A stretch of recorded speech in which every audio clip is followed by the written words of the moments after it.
रामनाथ मंदिर के पास बहने वाली घी नदी साल के 9 महीने पानी से लबरेज रहती है। उन्हीं दिनों नदी में तैराकी करते वक्त मैं एक भयानक एहसास से गुजरी थी, जिसने मेरी जिंदगी बदल कर रख दी। मेरे साथ वह दर्दनाक हादसा हुआ तब मैं 16 साल की थी और 11वीं कक्षा में थी। वह एक सामान्य दिन था। रोज की तरह मैं, मेरी बहन प्रीति और पापा नदी पर गए। उस दिन पानी काफी ठंडा था, इसलिए पापा ने मुझे और प्रीति को कमर से ज्यादा गहरे पानी में जाने से मना किया था और वह खुद नदी के पास स्थित रामनाथ मंदिर में दर्शन करने चले गए। मैं और प्रीति पानी में उतरी और हंसी मजाक करते हुए तैराकी करने लगी। मैं प्रीति को पकड़ के वापस लाने उसके पीछे पीछे गहरे पानी में जाने लगी। अब पानी मेरे गले तक था। अचानक प्रीति मेरी आंखों से गायब हो गई। मुझे लगा वह डूब गई और तब खौफ के मारे मेरी चीख निकल गई। तभी अचानक प्रीति पानी से बाहर आई और मुझे देखकर हंसने लगी।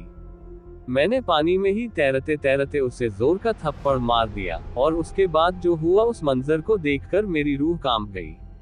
प्रीति मुझे घूरने लगी और प्रीति पानी में तैरते हुए पानी में ऊपर उठने लगी।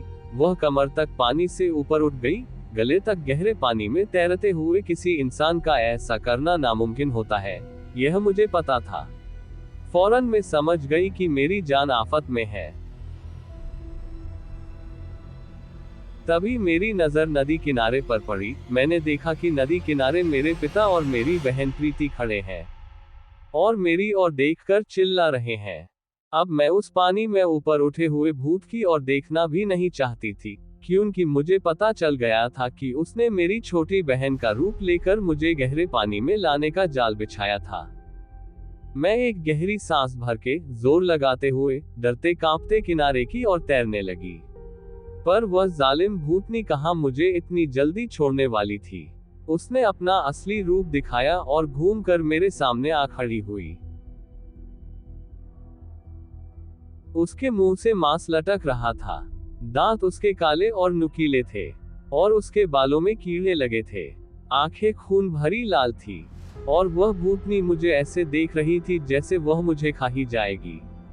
मेरे हाथ पैर उसे देखकर डर के मारे जमने लगे थे।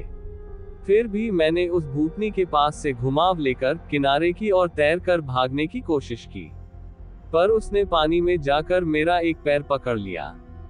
उसकी पकड़ आज भी मुझे याद है, जैसे किसी गर्म लोहे की जंजीर ने जकड़ रखा हो।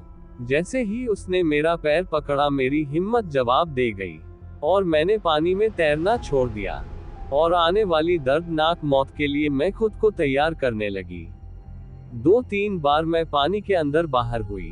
तभी अचानक मेरे हाथ को किसी ने कसकर पकड़ा और वह पवन की रफ्तार से खींचकर मुझे किनारे की ओर बहाने लगा। और उसी समय तुरंत ही मेरे पैर की पकड़ भी छूट गई। मुझे जब होश आया तो मैं नदी किनारे पड़ी थी और मेरे पापा और प्रीति पास बैठकर मुझे होश में लाने की कोशिश कर रहे थे। प्रीति ने कहा कि वह कभी गहरे पानी की ओर गई ही नहीं थी।